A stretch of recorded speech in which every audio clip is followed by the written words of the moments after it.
All right, so in this video, we're going to finish up chapter 2 and go most of the way through chapter 3. And this is really going to be one of the last longer videos because these first few sections are generally pretty quick for students. So I kind of cram in a bunch at the beginning, but we'll be definitely doing less sections as we go through after this video.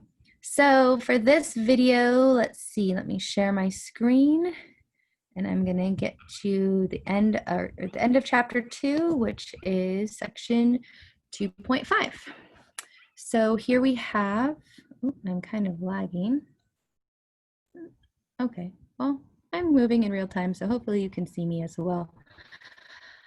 So here we have prime and composite numbers, which is the last thing we talked about in the last video. And now we are coming up with the prime factorization. So last time we just talked about factors, and now we're talking about the prime factorization using the factor tree method. So what I'm going to do here is I'm going to draw, I call it a tree. It doesn't really look like a tree. But we're going to draw the ways to make up this number. So 50, we know is from quarters is 2 times 25. And 2 is a prime number, so I'm going to stop right there. 25 is composite, and put that up into its prime factors, which are 5 and 5. And so the prime factorization of the number 50 would either be 2 times 5 times 5, or, since we were talking about exponents, you could say 2 times 5 squared. Those are the two ways we would write the prime factorization of the number 50. Okay, so trying that again for 165. I know, because it ends in a 5, that 5 goes into that number. So now that I know that, I don't know how many times, but I know that I can directly do that on my calculator, do 165 divided by 5. And I get 33. You probably know how to multiply to make 33, but just in case you don't, 3 plus 3 is 6. Therefore, 3 goes into 33, and it goes in 11 times. And 5 is prime, and 3 is prime. And then, as it turns out from our list that you can see at the top here that we talked about last time, the number 11 is also prime. So for 165, we would just have 3 times 5 times 11, no exponents needed. Okay, so now we are going to find the least common multiple of the pairs by using the listing multiples method or the prime factors method. So I'm going to do the listing multiples method first. I feel this is quite tedious in certain problems, and it just takes forever if it's either really fast or really long depending on the problem. So this first problem, it would be really fast. Because 6, we're just going to list the multiples. 6 times 1, 6 times 2, 6 times 3, 6 times 4. And I would just keep listing the multiples until I found a match. And I would, do the same thing here. 12 times 1, 12 times 2, 12 times 3. And what you're after is the smallest match. So here, the number 12 is definitely going to be our answer. That can take forever if the numbers aren't that quick. So another way I like to do it, and I think this is called like the cake method, because it kind of looks like a cake. I can't remember what it's called. But what we're going to do is we're going to take the numbers. If you want to see a more in-depth video, I believe it's called cake method. You could just look up LCM, least common multiple, cake method, and you should be able to find a video specifically on this, but I'll explain it here with these examples. And so here's the top of the cake. And so you just say to yourself, what goes into 6 and 12? Well, 6 goes into 6 and 12. This is kind of like upside down division. 6 times 6 is 1. 6 divided by 6 is 1.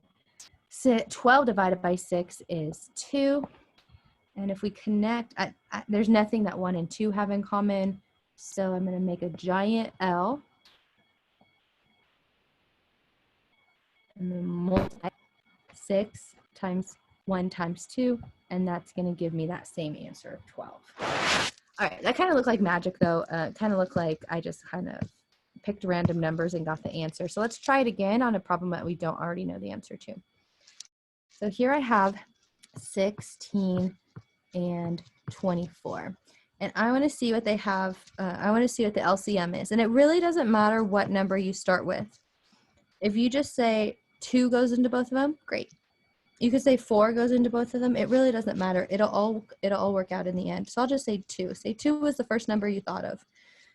2 goes into 16 8 times. 2 goes into 24 12 times. And then I see this 8 and this 12, and I say, I think 4 goes into both of those. See, now I'm kind of building an upside down cake. 4 goes into 8 2 times. 4 goes into 12 3 times. 2 and 3 have nothing in common, so I'm going to make my L now. All the numbers on the outside make an L. Multiply all the numbers, and I get 2 times 4 times 2 times 3, and that's going to equal 48. So the least common multiple is 48. And again, this is going to be a lot faster than writing out the multiples unless they're easy numbers for you. Like 6, for example, in A, I know my 6 times tables. That's not a big deal. I pretty much know my 12 times tables. I could at least get to like 12 times 10. So that's not a big deal.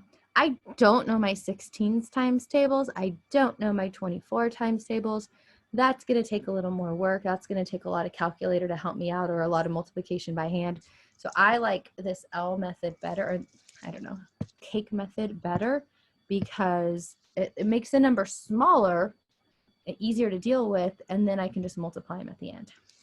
So let's try this again, 15 and 105. Now, I kind of wonder if 15 goes into both of them. I don't know just by looking at them. I do know that 5 goes into both of them just by looking at them. So I will say 5, because they both end in 5. So 5 has to go into them. So 5 goes into 15 3 times. 105 divided by 3 is 35. Do they have anything else in common? Well, 3 is obviously just a 3. 35, you make 35 with 7 times 5. I think that's the only way. So that's it. Nothing more in common. So now I shall multiply 5 times 3 times 35, which is 525. Now notice this is not the same as 15 times 105. 15 times 105, just write that down. 15 times 105 equals 1,575. That's way bigger than the answer. That's not the answer. So you can't just multiply them together. In fact, none of these worked out where you just multiply them together. But we can use this cake method to help find the least common multiple, or the LCM. And if you don't like that, the prime factors method is this right here. We did the, oh no, that was the listing multiples method. The prime factors method is kind of like the cake method. I think I just like it because I just like saying cake a lot. So maybe that's it. I don't know. Anyways, I hope you find one of those that you like better than the other, so that way you can use that method for your homework. Okay, so we're gonna do a pause the video slide here real quick so you can finish up your chapter 2 homework before we go on to a different topic, which would be chapter 3. And here we go on chapter 3, we're back. We have 3.1 integers on the number line and opposites. Okay, so integers, we only talked about whole numbers. Integers are, here we go, whole numbers. And their opposites. So all the numbers we talked about in chapters 1 and 2, and then the opposites. So for example, 0, 1, 2, 3, those are the whole numbers we talked about last chapter, 0 included. And then the opposite, well, there's no opposite of 0, but there's the opposite of 1, the opposite of 2, opposite of 3, and so forth. And so those are the integers, and that's what we're going to spend a lot of time talking about until we talk about fractions. So there's no fractions, no decimals in this section, just integers and their, whole numbers and their opposites. So for starters, we have a number line. It has those same whole numbers and their opposites, their same integers that I just listed above. So what number is plotted? Do not overthink this. Do not worry about partials or fractions or decimals. It is the obvious number. It is not a tricky number. So here, this number is -1. This number is 3. This number is 0. I know sometimes when there's graphics like this, you're like, oh, is that dot actually a little bit next to 0 and not actually on 0? No, I'm not trying to trick you. It's just sometimes technology gets the better of me and the pictures don't come out exactly perfect. But just go with the obvious number. Go with the number that's written right by the dot in this section, because there are no decimals and no fractions in all of chapter 3. Okay, so now number 2, we're going to do the opposite of what we just did. So we're going to draw the number line. So let's see. There's my 0, 1, 2, 3, -1, -2, -3.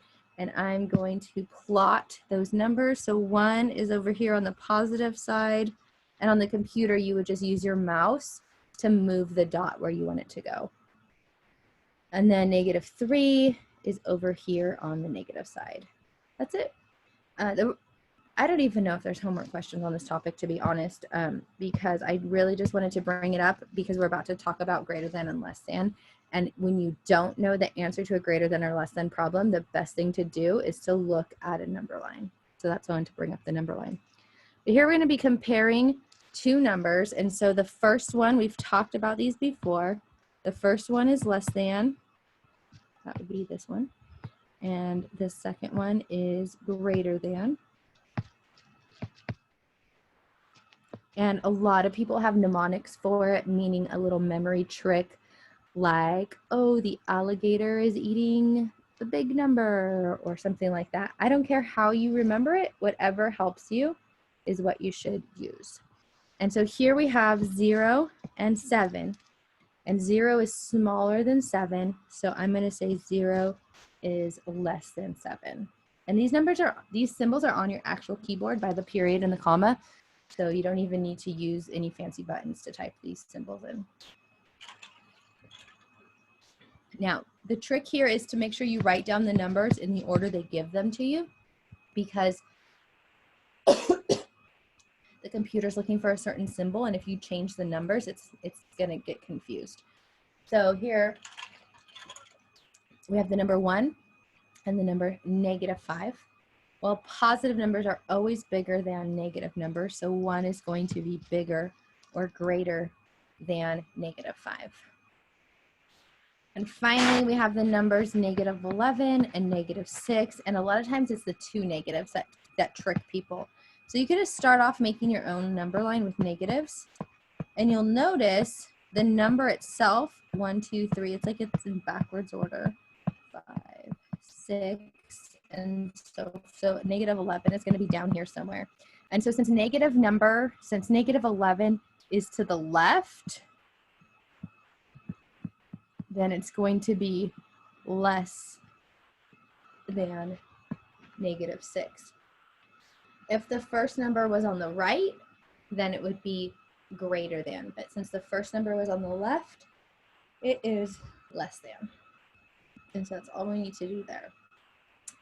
And this first chapter is about a lot of definition of words, so there's going to be some quick examples here. Like this, for example, find, and this says, this symbol right here is read the opposite of x. And so positive and negative are opposites of each other. Plus and the minus are opposites of each other. So if I have 6, then the answer is going to be -6. That's the opposite of 6. If I have -6 in part B, the answer is going to be +6. And we don't write the plus sign. Whenever there's no sign, that means positive. So there we go. It's just 6. Okay, so, we have a few more. This is saying the same thing, but with all symbols instead of words. So this says the opposite of the opposite of 12. The opposite of the opposite of 12. So the opposite of 12, let me color code this. This part right here is -12. And then the opposite of that becomes +12. I may even be making this more complicated by writing it out in words. Don't overthink this. Go with your gut instinct. Generally, people are correct when they're talking about opposites. Here, we have so many opposites that they're actually going to kind of spin us around in a circle. But we learned on part A that 2 negatives, 2 opposites brought us to a +12. So these 2 are going to bring us back to a positive. And then we have the opposite of that. So this is going to turn out to be a negative answer.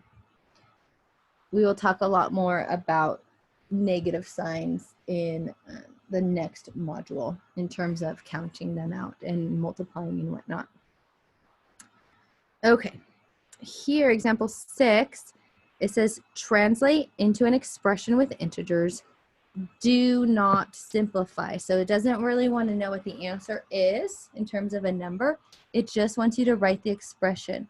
So here, example A, 11 minus -17. Now I wanted to keep the minus in there, right there, and I wanted to keep the negative in there. So I separated them with, oh, I hit the wrong button and my screen changed. Here we go. I kept them separated with parentheses. So when you see problems like that, don't simplify. If you know how to do more, don't do more. They just want you to write it out just like that.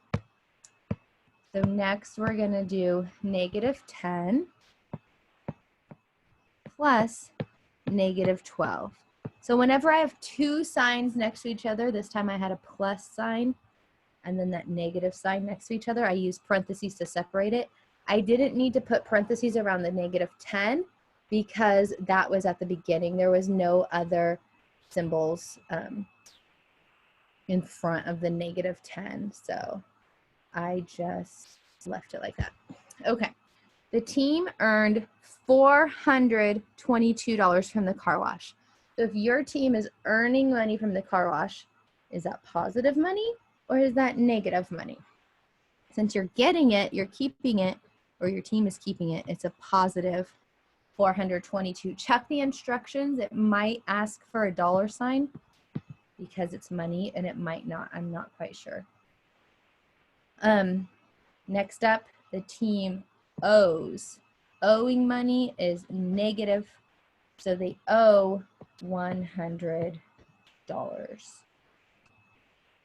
I don't know where the $sign would go. Negative. Just check and see if you need the $signs, but you definitely need the negative sign, so focus on that. All right, so I'm gonna stop here, pause the video, and finish up that section, and come back when you're done.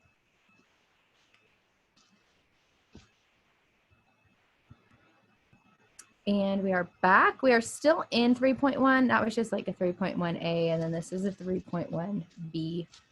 It's always good to, stop and do your homework in between. So here we're going to be talking about absolute value. So absolute value means distance away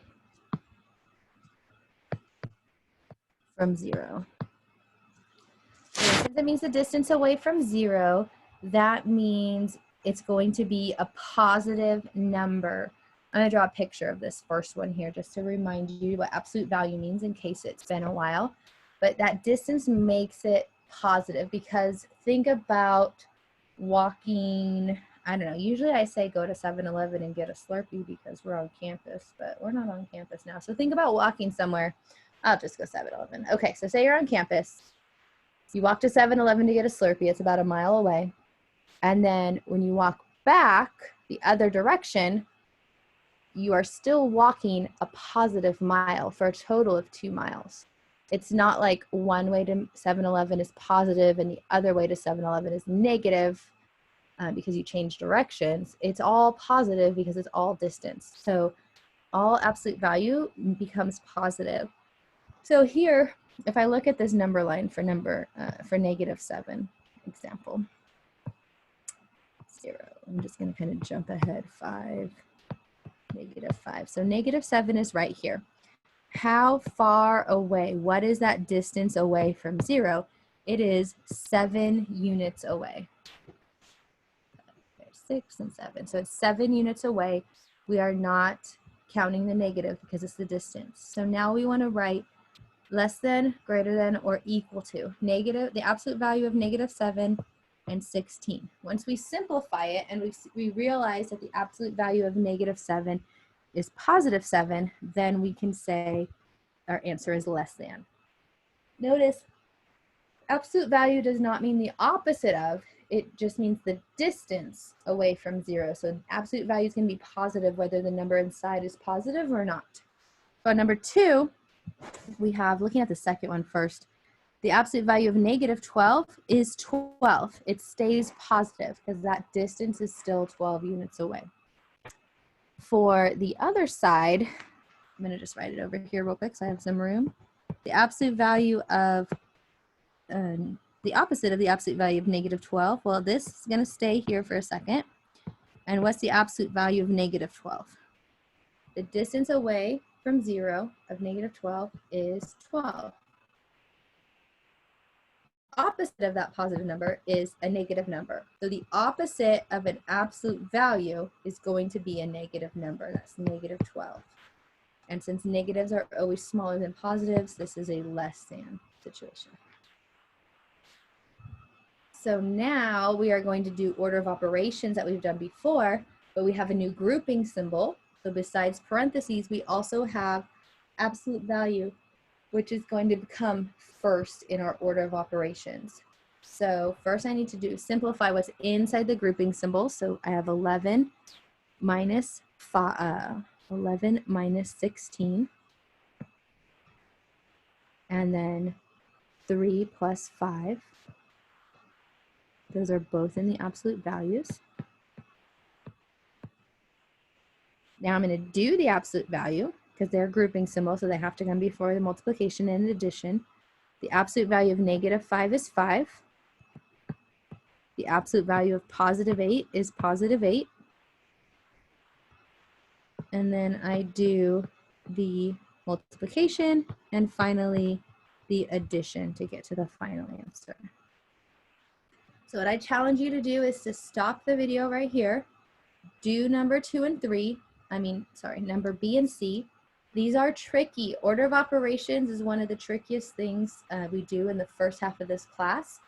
And so focus on these 2 examples, give them a try, and then come back and check your work with me. All right, so hopefully you are back from the break. And here we have 11. Be careful of your own handwriting. It gets really easy to be sloppy here. And it's the absolute value of 11 minus 4 times the absolute value of 2. So I did those operations inside the absolute values first. Then I have 11 minus 4 times 2. Since the numbers inside the absolute value in this problem were all positive, the absolute value just kind of went away. And I get 11 minus 8, which is 3. Okay, finally, part C, 14 minus the absolute value of 11 minus 2 times 10. I'm just going to do this one layer at a time. I have some parentheses. Now I have some multiplication. Now I have some subtraction. And I need to get through all of this stuff before before I do the order of operations. Before I do absolute value. I can only do absolute value when I have a single number inside. I cannot do the absolute value of a subtraction problem or addition problem. So now that I have it simplified, 14 minus from there and 9 from the absolute value. And finally, I get that the answer is 5. So again, you can't do everything on your calculator. Most calculators can't do absolute value. So you have to make sure you do know the order of operations for some of these trickier problems. Same thing when we get to equations. All right, so I'm going to put up the purple screen, pause the video, go ahead and do those homework assignments from 3.1, and I will be here when you are ready to do 3.2. And we are back. So here goes 3.2. What we're going to do here is adding integers and variable expressions involving integers. In fact, this first part, there isn't even a homework problem for the addition because I really want to focus on the subtraction, which is in the last part of this video. But we will be doing some word problems with addition, so I did want to talk about it just to start off. So you'll notice for one, I did the same numbers with different signs. And so the rule for adding, there's 2 rules. We have, did I say there isn't a homework for this? That's a terrible idea. I'll fix it. If there is, I was wrong. Maybe I read it wrong. I'll fix it. I'll make sure we have practice in this because this is good to practice. It's kind of the basics of this course. If you don't know how to do this, how are we going to do equation? All right, so for addition, we have same sign and we have opposite sign. So if they're the same sign, we are going to add and we are going to use the sign, whatever sign it is, in the answer. So let's look at same sign. B and D are same sign. Here we have 2 negative numbers. Here we have 2 positive numbers. That's what I mean by same sign. The numbers in the problem are both the same in terms of positives and negatives. So here, 6 plus 7 is 13. I added them together. I added negatives, so the answer is negative. For D, 6 plus 7 is 13. I added positives, so the answer is positive. So same sign addition is just quick, add them up, and then keep the sign. Opposite sign addition, we are going to subtract. And then we're going to keep the sign of the bigger number. And I always put bigger in quotes.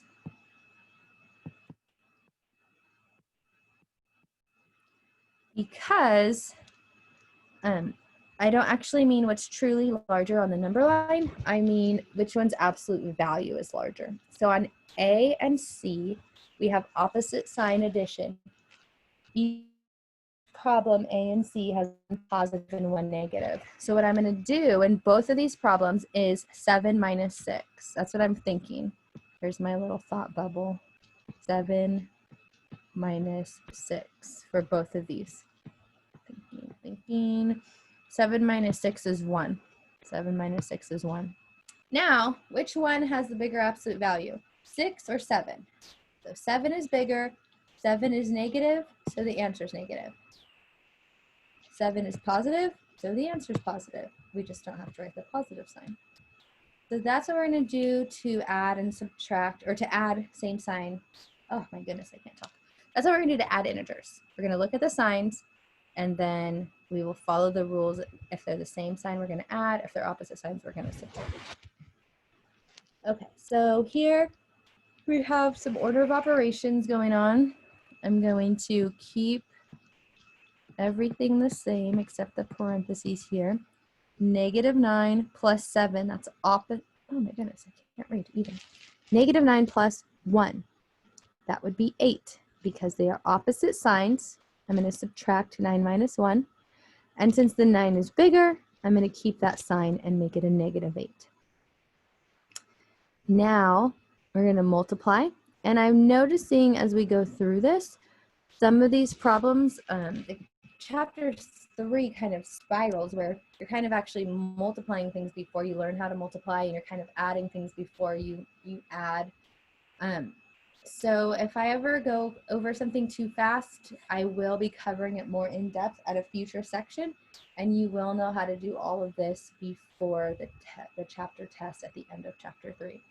So here we have 4 times -8. We haven't talked about multiplication yet, but that's going to turn out to be a -32 because there's just one negative in the problem.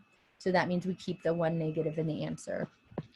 And then -6, this falls under same sign addition, -6 plus -32. I'm going to add those two together and keep the negative in the final answer. Okay, so B, again, innermost parentheses. So 3 plus -6, those are opposite signs, so I'm going to subtract 6 minus 3.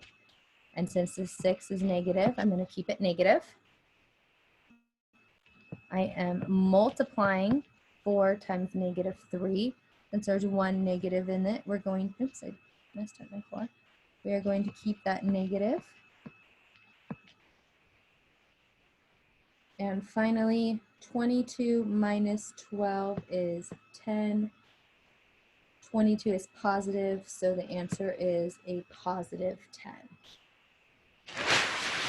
If that multiplication is tricking you because I haven't written out the rules for it yet, you can either look ahead to 3.4 or you can email me and I would be happy to give you a little more advanced copy of the notes or give you a little more explanation ahead of time. So you decide what you feel more comfortable with and we can get that going. So now evaluate, and we've done this plenty of times. The only difference now is that integers, which means we will now involve some negatives. So I have -11 plus 7 because my y turned into a -11. The signs are opposite, so I do 11 minus 7, keep the negative for the final answer. And at any time you kind of feel on the border of understanding, just pause the video, work a couple problems ahead of me, and then come back and check your work, because that's what exactly we would be doing in a face-to-face class. Is I would just stop talking and give you a chance to work on it. But it's kind of hard for me to stop talking in a video because then there's just silence and yeah. Okay, so here we have -10 plus 15 because the x is getting turned into a -10. And I add these together, or no, I see that they're opposite signs. So adding them together means I'm going to subtract 15 minus 10. And since the 15 is bigger and positive, the answer will stay positive. Finally, 6 plus -8. I said this earlier, but anytime I have two signs, two symbols next to each other, I like to use parentheses. So I have a parentheses between the plus sign and the minus sign. 6 and -8. 8 minus 6 is 2. And the 8 is negative. So the answer is negative. Which brings us to the end of, no, this is the middle. What am I saying? Yeah, this is 3.2a. So this must be 3.2b, adding integers and applications. And so here it says translate and simplify. So to translate, I'll do that in blue. Translate, I'm going to say the sum, which means I'm going to have a plus sign right here, of -19 and 11. I'll do all the translating first like I usually do. This next one, I'm going to observe the rules we know from English with this comma. A comma is a break between terms. So here we have the sum of, oops, there's my and, of 8 and -9. And this whole thing is going to be increased by 2 because we have that comma there. So that's what separates there. We'll have the comma in this example as well. So the sum of -14, oh, I don't even know, negative 14, and negative 6. That whole sum, because I have a column, increased by 19. All right, so now we will simplify. Negative 19 and 11, opposite sign. So I subtract 19 minus 11 is 8. Negative is bigger. 19 is bigger, 19 is negative, so the answer is negative 8. For B, I'm going to rewrite it where I have a little more room. I'm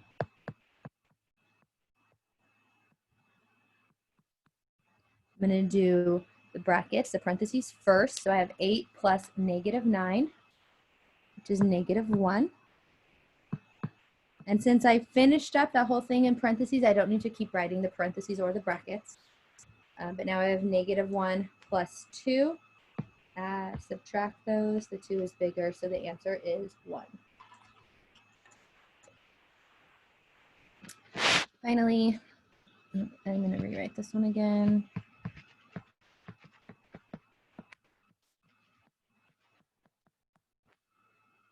Here I have same sign addition, so negative 14 and negative 20. I'm going to add 14 and negative 14 and negative 6. I'm going to add 14 and 6 to get 20, and it is a negative, plus 19. Subtract those because they're opposites. 20 minus 19 is 1. 20 is bigger, so it becomes negative 1. And finally, for this section, we have applications. And so a lot of times with these, it can be helpful to some people to draw a picture. And sometimes these pictures look like number lines, and sometimes these pictures look like vertical number lines, like a thermometer usually goes up and down. Or here we have an elevator. So here is my elevator, and here is the ground. The ground is 0. So I'm going to start off 2 floors below 0. And then I'm going to go up. Oh, I do a couple things. Let me do these in different colors. So there's my start. And then I'm going to go up 9. That doesn't mean I landed at somewhere, but it's 9 floors up. And then I go down 3. Have you ever done that in an elevator? Somebody pushed the wrong buttons, or like you just felt like pushing a bunch of buttons, and you kind of go up and then down and then back up and whatnot. So here, just to write out this expression, I started at negative 2 because it said below ground, and then I went up, so plus 9, and then down is minus, so minus 3. And so where did we end up? Well, I could do this whole problem straight out, negative 2. Actually, yeah, that is what we would do, because we are going to use the order of operations. So we're going to add or subtract in order from left to right. So all the way across. So first up, I'm going to do negative 2 plus 9, which is 7. And then I'm going to do 7 minus 3, which is 4. So writing, oh, I guess I could read the instructions. It just said to write an expression. So this actually, right here, is the answer. It didn't say to actually find the floor we end up on. It just said to write an expression. So see, it happens to the best of us, misreading directions. So make sure if you are getting questions wrong on the homework, you go back and read the directions and see that you even type what they're asking. Because if I had typed 4 on this problem, I would have gotten it wrong, because that is what floor they land on, but that's not the question the question was asking. Okay, so last section in this module, so go ahead and pause the video, go do some addition of integers, and I will be back. I will be here when you come back. And we're back with this last section, subtract integers and variable expressions involving integers. Okay, so we want to simplify the expressions below. We are subtracting. Oh, I hit a button on the screen. I don't know if you can see it or not, but it is bothering me. I'm putting dots everywhere. Maybe if I just ignore it. Okay, I don't know. I don't know if you could see that. All I know is it's out of my way now. Okay, so here we have subtraction. So the rules are subtraction are very short. One, change to addition. That's it, one rule. Change it to an addition problem, and the way we do that is adding the opposite.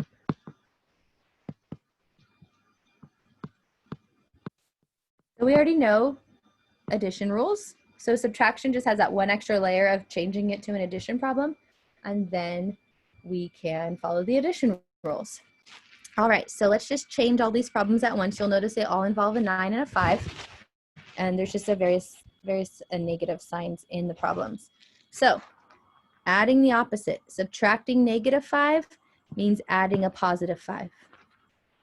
Adding a +5, we're gonna do the opposite. Subtracting a +5 means adding a -5. Adding a -5. So I could rewrite these last two just because they're a little harder to see. But since subtraction and addition are opposites, I can change it to addition by adding the opposite. So now that we have addition problems, we can go through these with those same rules. So here we have same sign on A, because they're both positive, and we have same sign on C because they're both negative, and then we have a positive and a negative on B and D, so those are both opposite sign addition problems. So for same sign addition problems, we add them. 9 + 5 is 14. We're talking about positive, so the answer is positive. C, 9 + 5 is 14. We're talking about negative, so the answer is negative. With the opposite signs, we subtract. So 9 - 5 is 4. And since the 9 has the negative, it's going to be -4. For part D, 9 - 5 is 4. Since the 9 is positive, it's going to be a +4. And again, we don't write it when it's positive. So we want to work in this section on changing our subtraction problems to addition problems. And then we can just do the same rules as before. This section is, we have the word problem, so it's kind of short, but man, there's a lot of subtraction problems that you can put in one problem. So here, I'm just gonna change all the subtraction to addition, but I don't mixed up with the order of operations, so I'm just gonna do it one at a time. So I'm gonna start with parentheses, change it to addition by adding the opposite. So I'm gonna copy this first part down. This is what tricks people. They wanna do the -6 - 5, and that is not what to do. Just like on B, you want to do the 20 - 4. That's not how you do this problem. So I'm going to do parentheses. -9 plus -1 is -10. All right, now I multiply 5 times -10, which is -50, because there's that negative sign in the problem, which goes to our answer. So I brought this one down and I brought this one down. All the negatives are still there. And finally, I'm going to change it by adding a positive. I'm just rewriting it here because it gets kind of messy. -6 + 5, and we get 44. All right, well, that was, okay. So basically it's the same thing we've been doing. It's just getting a little messy every time we move on through this section. Okay, start over. 20 - 4 times all this stuff. So I'm going to do the parentheses first. So negative means I'm going to add the opposite. So I have 20 - 4 times, well, this is just 5 + 2. So I have 20 - 4 times 7. 4 times 7 is 28. And a lot of times if it says 20 - 28, people feel comfortable with that and they just write out the answer. But, you know, there's also times where people don't feel comfortable with these negatives. And so we can just add the opposite, which shows us we're going to have a negative and a positive. Subtract. Since the negative is bigger, we are going to have a negative answer.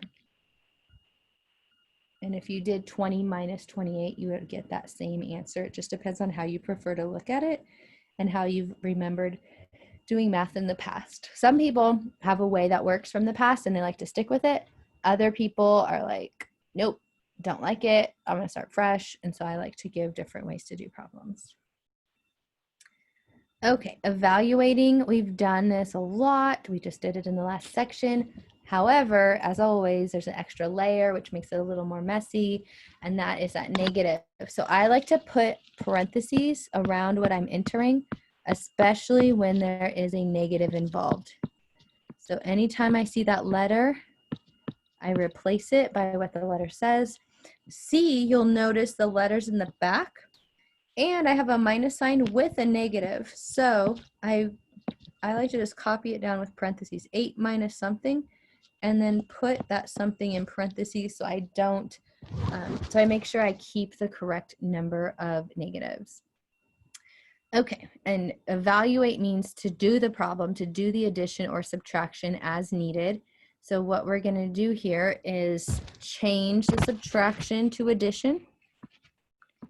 And now I see I have a negative 11 and a negative 14, that same sign. So I'm going to add those together and make sure my answer stays negative, negative 25. I'm going to change the sign to addition. Adding the opposite. And so negative 23 and negative 15, those are the same sign. So I'm going to add and then keep that negative and get a negative 38. Finally, on part C, change it to addition. I'm adding the opposite. That gives me 8 plus 13. Same sign addition, 21. Everything's positive, so it stays positive.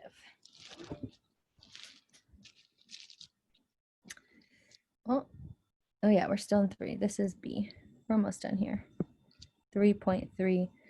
B, subtracting integers in applications. So difference is that subtraction word that changes and. So this is going to be, oh, I usually do this in blue, huh?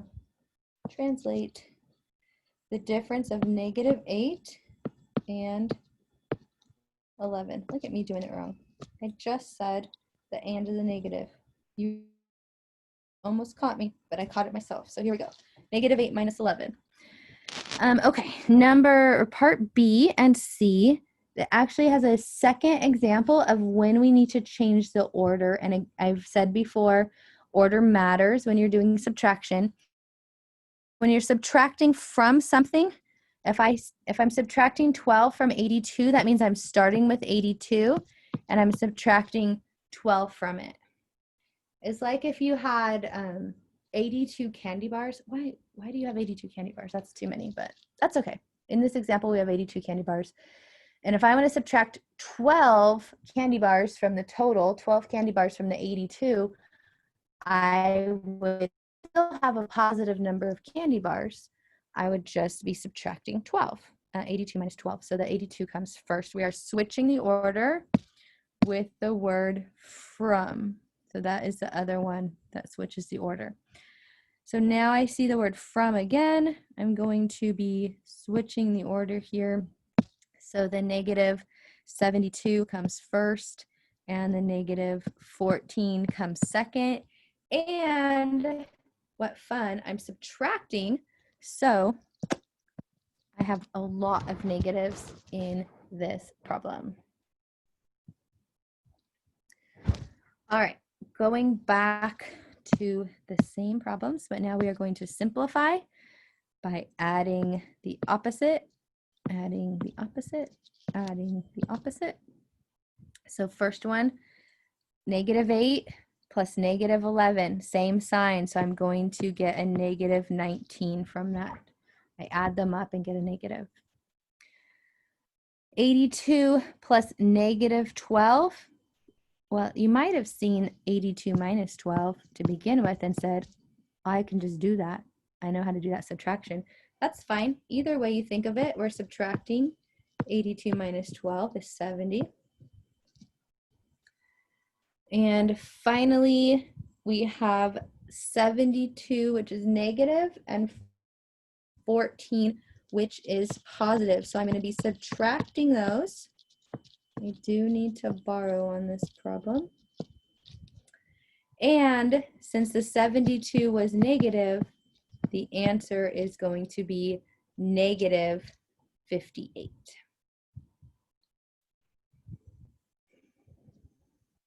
Last problem. So here we have a town's population was 41,560 20 years ago. 2 decades later, the population has decreased by 11,130. So we started off with 41,560, and then we decreased it by 11,130. So this 20 and this 2 decades, that's not playing into our answer. That would just be a situation where they're using those numbers to describe something. 20 years ago this happened, but that's fine. We don't need to include the 20 in the answer. Okay, so since we have a positive number and then we're subtracting a number, we can just write it out to do the subtraction. We haven't done subtraction like this for a while, so I will subtract 0, 3, 4, 0, 3. So the final answer would be 30,430 people.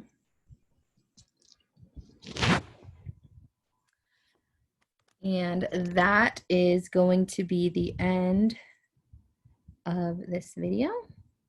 I don't know what happened to my video. I hit a bunch of stuff. So I am just going to close everything and hope that I don't do anything too embarrassing before I turn my camera off. So thank you, and I will see you in the next video.